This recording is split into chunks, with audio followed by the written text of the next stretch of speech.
daangaa naannoo Amaaraa fi Tigraay bakka naannoleen lamaan naaf mala jedhanii irratti wal falmanitti haalli mul'ataa jiru baay'ee akka isaan yaaddesse dura ta'an Koomishinii Gamtaa Afrikaa Musaa Faaqii Mahammad ibsan. Koomishinarichi ibsa baasaniin kaaba Itoophiyaa Raayyaa fi Allamaaxaa Zaataa fi Oflaab dabalatee bakkeewwan falmisiisoo ta'anitti muddama hammaatee jiru yaaddoo keessa taa'anii hordofaa akka jiran beeksisan. Hiikaa fi tasaa dabalata qaba.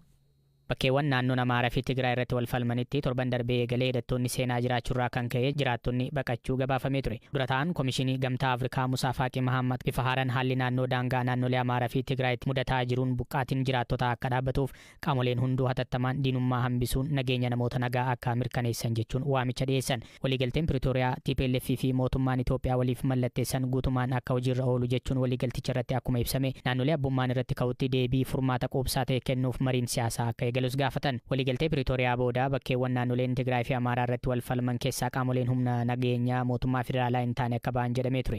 Torbee darbeerraa eegalee garuu jiraattonni bakkeewwan kana keessaa bahaa jiraachuu ragaaleen garaagaraa ni mul'isu. Jiraattonnii fi aangawoonni bakkeewwan kanneenii BBC'n dubbise akka jedhanitti magaalota keessatti raayyaan ittisaa fi poolisiin federaalaa kan bobba'an yoo ta'u bakkeewwan baadiyyaatti ammoo hidhattoonni TPLFitu mul'ata. Sababa kanaan magaalaa Allamaaxaa aanaalee Oflaa Raayyaa irraa namoonni buqqaan 50,000 ga'uu UN guyyootan dura beeksisee ture. Bulchiinsi naannoo Amaaraa gama isaatiin TPLF waliigaltee Piriitooriyaa guutumaan guututti cabsuun Raayyaa Allamaaxaa, Raayyaa Baallaa, Oflaa, Koramii fi Zaataa fa'aa weeraree jechuun torbee darbee ibsa baasee ture. Bifuma wal fakkaatuun bakkeewwan naannoleen lamaan irratti abbummaaf wal falmanitti walitti bu'iinsi mudachuu hordofee biyyoonni akka Kanaadaa, Faransaay, Jarman, Xaaliyaanii, Jaappaan, UK fi US fa'aa karaa embasii isaanii Finfinnee jiru muddamni jiru akka qabbanaa'uuf waamicha godhanii ture. Mootummaan federaalaa gama isaan naannichatti furmaata itti fufiinsa qabu fiduuf hojjetaa akka jiru beeksiseera. Manni maree nageenya biyyaalessaa Itoophiyaa guyyootaan dura ibsa baaseen hidhattoonni TPLF akkaataa waliigaltee Piriitooriyaatti hidhannoo isaanii hiikkachuu qabu jechuun ibsa. Deetaan ministeera nageenyaa duraanii Itoophiyaa obbo Taayyee Danda'aa hidhattoota deeggaruun meeshaalee waraanaa seeraan ala qabachuun mana murtii olaanaa federaalaa ramaddii araadaa dhaddacha yakkoota heeraa fi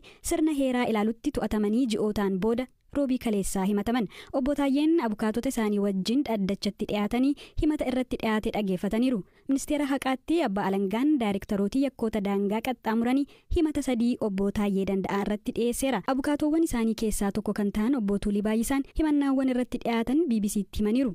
አንደኛው የወንጀል ህጉን 252 እንደሚጠቅስ ነው። እሱ ምንድነው ከጠላት ጋር የመተባበር himatni inni jalqabaa seera yakkaa 252 eeruun diina deggeruun jechuun isa isaan kanaan dura feesbuukii isaanii irratti barreessaa turan garagalchanii ragaa jedhanii dhiyeessan. Qabiyyeen barreeffama isaa ejjennoo abaa'oo shanee ka deggeruudha jedha. Himatni inni lammataa ammoo marii waboo fi mootummaa gidduutti ta'e akka hin milkoofneef rakkoon mootummaa bira jechuun ejjennoo abaa'oo shanee deggeru agarsiisan waan jedhuun yakka kakaasuu raawwachuun himatan. Inni sadaffaan manni isaanii gaafa sakatta'amu meeshaa waraanaa kilaashinkoovii eeyyama hin qabne irratti qabameera kan jedhu ture. Namoota 5 ammallee achuma mootummaa keessaa ka hojjetanitti bilbilanii haasa'aa turan himanni jedhus irratti ka'eera. Isa feesbuukiidhaan alatti ragaan dhiyeessan biraan hin jiru. ምንም ነገር የለም። ከዚህ በፊት እሳቸው ፌስቡክ ላይ የሚጽፋቸውን ነገሮች Qondaalli mootummaa duraanii obbo Taayyee Danda'aa himata irratti dhiyaate erga dhaggeeffatanii booda yaada ittisaa dhiyeeffachuu obbo Tuuliin dubbataniiru. Mirgi wabii isaanii akka eegamuu fi gaafatanillee jalaa kuffifamuun manni murtichaa murtoo kennuuf akka lakkoofsa Itoophiyaa eebila 24/2016tti beellama kenneeraa jedhan. የጨፌ ኦሮሚያ አባል በመሆናቸው ያለመከሰስ መብት አላቸው። ሁለተኛው ደግሞ Miseensa caffee Oromiyaa mana maree federeeshinii waan ta'aniif iddoo lamaatii mirga himatamuu dhabuu qabu. Haa ta'u malee mootummaan seera cabsuun mirga isaanii irraa kaasuu himatan. Innis miseensi tokko yakka harkaaf harkatti otoo dalaganii yoo argaman malee hin himataman ka jedhu cabsuun mirgi himatamuu dhabuu isaanii akka malee irraa mulqamuu kaasan. Miseensummaan mana maree federeeshinii isaanii irraa mulqamuun sirnaan waan itti hin himamneef ammallee miseensa akka tahanitti akka beekan kaasaniiru. Gama biraan eeyyama mana murtiin alatti qabamuu fi manni isaanii sakatta'amuu himaniiru. Hamma dheengaddaatti abukaatoo, hakiimaa fi abbootii amantaa akkasumas maatii firiyoota waliin akka waliin agarree poolisiin dhorkuu himan. Dabalataan qofaa isaanii hidhamuu ibsaniiru. Innis sarbama mirgaati, dararaadha. Beekamtii mana murtii malee muddee tokko akka lakkoofsa Itoophiyaa irraa qabee haga eebla 16 ka isaan hidhaman. Kanaanis mirgi isaanii jalaa sarbamuu himaniiru. Nutis kuni akka qoratamuuf koreen akka hundaa'u ni gaafan. Manni murtii jecha obbo Taayyeen booda qofaa isaanii akka hin hidhamneef ajajeera. Yakkaan gatii himatamaniif ammoo mirga wabii isaanii hin eegneef. Gama keenyaan ragaan yakka dalagan jedhamee irratti dhiyaate dhimma salphaa fi namni kamiyyuu amma feesbuukii isaanii seenee ilaaluu kan danda'u tahuu himuun mirgi wabii isaanii akka eegamu gaafannee turre garuu abbaan alangee himannaan irratti dhiyaate baay'eedha jechuun dhorkeera. ዋስትናም ያስከለክላሉ የሚል መከራከሪያ ቀርቦ ዋስትናውን ተቃውሞታል። እንግዲህ ፍርድ ቤት በዛ ላይ ብይን እንደሚሰጥ Baji'a kana magaalaa qe'ee dhaloota isaa taate Maqii keessatti ajjeefamee kan argame qondaalli siyaasaa Adda Bilisummaa Oromoo erga lubbuun darbee booda nama siyaasaa ejjannoo qabuu fi fakkeessuu hin beekne jedhamuun faarfamaa jira. Ajjeefamuu isaan dura irra deddeebiin himannaawwan shororkeessummaan manneen hidhaa Itoophiyaa keessatti dararamaa kan ture obbo Batteen bara 2021 mana hidhaa keessatti sadarkaa lubbuusaaf yaaddeessuun dhibamee ture. Ajjeechaan isaa namoota dhaaba siyaasaan gurmaa'anii akka isaa karaa nagaa qabsaa'an haamlee buuseera. Dhaaba isaa ABO dabalatee namootni siyaasaa ajjeechaan obbo Battee qaamolee nageenyaa mootummaan yookiin kanneen mootummaan qacareen raawwatamuu amanu ragaa qabanis dhiyeessu. Mootummaan garuu qubni itti qabamuu balaaleffateera.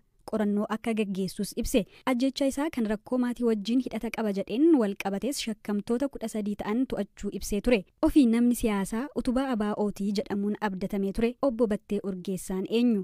Akka qondaala paartii siyaasaa morkataatti siyaasa biyyattii qajeelchuu keessatti ga'een ba'ataa ture maal fakkaata? Galaanaa Balaay qondaaltota siyaasaa ejjennoo obbo Batteen mormuus ta'e isa deeggaruun qaban akkasumas ragaalee seenaa jireenyaa obbo Battee agarsiisan walitti qabuun adeemsa inni siyaasa keessatti keessa darbee fi waa'ee jireenya dhuunfaa isaa qindeesseera.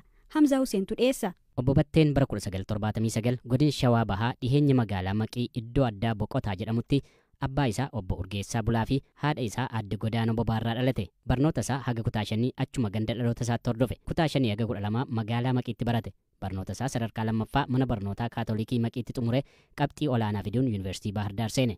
Bara 2005ttis barnoota baayoloojiin digirii jalqabaan eebbifame. Obbo Batteen siyaasa keessatti hirmaachuu ka'ee galee bara 2001 wayita barataa Yuunivarsiitii Baahir Daar ture. Sochii mormii barattootaa keessatti hirmaachaa waan tureef hidhamaa fi miidhamaa akka ture dhaabni isaa ibseera. Bara 2005 erga eebbifamee booda waggoota 4 kolleejjiiwwan akka Harraambee, Kaameedii fi Qiddista Maariyaam fa'a keessatti barsiisaa ture. Obbo Batteen digirii kan biraas ogummaa fayyaa fi ikoonomiksiin argateera. Achis biizinas adiministireeshiniin maastarsiisaa Yuunivarsiitii Arsii irraa argateera. Obbo Batteen hirmaannaa siyaasaa ka jalqabee bara barataa Yuunivarsiitii Baahir Daar ture ta'us achi erga bahee garuu qabsoo Addi Bilisummaa Oromoo geggeessu keessatti lafa jala hirmaannaa adda addaa gochaa akka ture namoonni isa beekan ni dubbatu. Keessumaa ijaarsa qeerroo Bilisummaa Oromoo ka sochii qeerroo jijjiirama bara 2018 fide keessatti hirmaannaa guddaa qaba ture. Waahillan qabsoo isaa akka jedhanitti obbo Batteen godina Shawaa Bahaa keessatti qeerroo Bilisummaa Oromoo warra ijaaruuf gaafatama fudhatan keessaa tokko. Egaa eebbifamee bahee booda Adaamaa hojjetaa ture. Achitti Shawaa Bahaa keessa warra socho'aa ture keessa ture. Daawit Abdataa fa'aa jedhanii ijoolleen biraas jiru. Achitti ijaaraa turan egaa Shawaa Bahaa keessa aanolee jiran aanaa dugdaa dabalatee Maqii dabalatee. Obbo Batteen sochii isaa siyaasaa ABO keessatti haa jalqabuyyuu malee qabsoo karaa nagaa falmii yaadaa filannoo uummataan aangoo argamutti waan amanuuf miseensa Koongireesii Federaalawaa Oromoo ta'ee ture. Filannoo biyyaalessaa bara 2010 geggeeffame irrattis isaan waliin ta'uun dorgomee akka ture dura taa'an dhaabichaa Profeesar Mararaa Guddinaa BBC'tti himaniiru. Battee nuti dhiyootti beekna yeroo baay'ee fi dorgomaa keenyas tureera. Na jabana wayyaanis nama dorgomaa turedha. Afaan guuttatee nuti kirkirii deemsisaa turre sana maal gochaa turre sana keessatti akka qooda fudhachaa ture nan yaadadha. Jijjiiramni bara 2018 erga dhufee booda hoggansi ABO siyaasa Itoophiyaa keessatti karaa nagaa hirmaachuuf wayita deebi'u dhaaba isaa duraanii kanatti deebi'eera. Namoonni baay'een obbo Batteen bara 2018 booda siyaasa Itoophiyaa keessatti saffisaan beekamtii argate dhaabicha keessatti gulantaa hoggansaatti bahee jiru. ABO'n gama isaan obbo Batteen wayita dhaabichi sababoota keessoo fi dhiibbaa alaan rakkoon isa mudate fuulduratti bahee gaafatama fudhachuu ibsa. Obbo Batteen bitootessa bara 2021 haga bitootessa bara 2022 hidhaa wayita turetti dhibee tiruun qabamee akka malee dhukkubsatee ture. Boqonnaa muraasa boodas haga guyyaa ajjeefameetti damee siyaasaa dhaaba ABO hoogganaa ture. Hooggantoota siyaasaa obbo Battee waliin dhiyeenyatti hojjetan keessaa tokko Profeesar Mararaa Guddinaati. Ajjeechaan isaa qabsoo sabaa inni dhaabbateef hanqisuun isaa gaaffii hin qabu ka jedhan Profeesar Mararaan dhaloota haaraa kutannoon qabsootti galeedhas jechuun ibsan. Battee warra kaanirrayyuu warra nama dubbachuu yaaludha. Baalaansii gochuu warra yaaludha jechuu kooti. Walitti qabduun gamtaa dhaabbilee siyaasaa Itoophiyaa duraanii Dr. Raahel Baafee Battee akkaan akka dinqisiifatan dubbatan. Waggaa 3 dura ቢሾፍቱ ወይታ ወላርገን ዋን ቱሬ ያደቹን isa ibsu. Batti yaaqom ሰው ነው የጽናትም ሰው ነው አይቼዋለሁ. Batteen nama ejjennoo hirraafamne qabu ta'uu dafeen sirriitti hubadhe. Waa'ee maatiisaas wayitan isa gaafadhu sababa hojii paartiif wanta maatiitti hanqise haala itti naa ibse hanga ammaa qalbii kiyya keessa naanna'a baay'ee ifaadha. Baay'ee ይመላለሳል. He was very clear. Marii ilaalcha siyaasaa waloo kaafiixee hin qabne qabaachuu irratti godhame irratti waliigaluuf waan isa rakkisu osoo irra hin dibin ifatti ibse ejjennoon ibse gariin ka dhuunfaasaa malee kan dhaabaallee akka hin taane dubbatee jedhu. ሚዲያዎቹ ላይ እየወጣ ከሚያስቀምጣቸው ነገሮች ጋርም በጣም ይመታል. Ergasii miidiyaalee irratti bahee yaadotni dubbatu ejjennoo isaa gaafa sanii na yaadachiisa. Inni hin fakkeessu ammoo yeroo dubbatu haala kamiinuu ejjennoo kee mirga kee kabaja kee haala mufachiisuun hin dubbatu ejjennoosaa haala nama hin mufachiifneen hin madeessineen dhiyeessa gama kanaan ogeessa sirriidha. Kan biraa hanqina bakka buutota dhaabbilee siyaasaa kaan bira jiru isa biratti akka hin argines dubbatu Dr. Raahel. የፖለቲካ ፓርቲዎች የመሪዎች ችግር ወይም እንደሱ የፓርቲዎች ተወካዮች rakkoon hooggantoota paartilee iftoomina dhabuudha akka lama jiru yeroo walitti dhufnu wanti dubbatanii fi alatti ilaalchi adeemsisan gargari batteen garuu ifa amala fakkeessummaa hin qabu. ይሄ ነገር በትጋ የለውም he was real በቃ yaada kana deeggaruun waahillan qabsoo isaa kabroos nama irra dibuu hin beeknee fi ejjennoo hin raafamne qabudha jechuun ibsaniiru. Namoota siyaasaa ilaalchi isaanii sabummaa irratti xiyyeeffachuu caala ilaalcha Itoophiyaummaa waloo tokko irratti hundaa'e keessaa dura taa'an dhaaba Hibir Itoophiyaa obbo Girmaa Baqqalaa obbo Battee kan baran tokkummaa dhaabbilee siyaasaa Itoophiyaa keessatti sochii godhuun akka ta'e dubbatu. Sababa inni ilaalcha ifaa qabuufis walitti dhiyeenya cimaa uumanii akka turan dubbatu. Yeroo mara kan yaadadhu Battee waliin ilaalchanis ejjennoo siyaasanis baay'ee walirraa fagaanna. Hedduus waliin mugguta. Garuu Batteen garaagartummaa yaada kee kabajuu irratti dandeettii olaanaa qaba. Sababa garaagartummaa yaadaa jiruun eenyunuu nama hin mufanne fuula hin jijjiirre garaagartummaa yaadatti nama amanuu fi qabsoo yaadaan godhamutti nama amanu nama siyaasaa guddaa ture. Ejjennoo fi yaada itti dhaga'amu hunda ifaa fi adda babaayitti nama dubbatudha. Ammayyaa'uu siyaasa biyya keenya fi gahee guddaa bahuu danda'a nama jennu dhabuu keenyan hubadha. በዘመን ትልቅ አስተዋጽኦ ያደርጋል የምንለውን ሰው እንዳጣን ነው የምገነዘበው። Obbo Batteen waltajjiiwwan marii siyaasaa qaamolee adda addaan qophaa'an irratti dhaabasaa ABO bakka bu'ee hirmaachuun haasaawwan taasisuun waggoota muraasa darban lammiilee hedduu biratti beekamtii argateera. Profeesar Mararaan Obbo Batteen mooraa qabsoo Oromoo keessatti inumaayyuu warra kaanirra nama dubbachuuf yaalu madaala jirus eeguuf nama tattaafatudha jechuun ibsu. Obbo Batteen qeeqni kun warra irra gahe keessaa tokko ta'us namoota siyaasaa Oromoon ala jiran garii birattis kabaja argachuu du'a isaa booda waltajjii adda addaa irratti taajjabuu himaniiru. Oromoo ala turan iyyuu kan mul'atu isaa jechuu kooti. Warri mimmaan iyyuu boo'ee Batteen akka qabsaa'aa ture Oromoo alas jechuu kooti.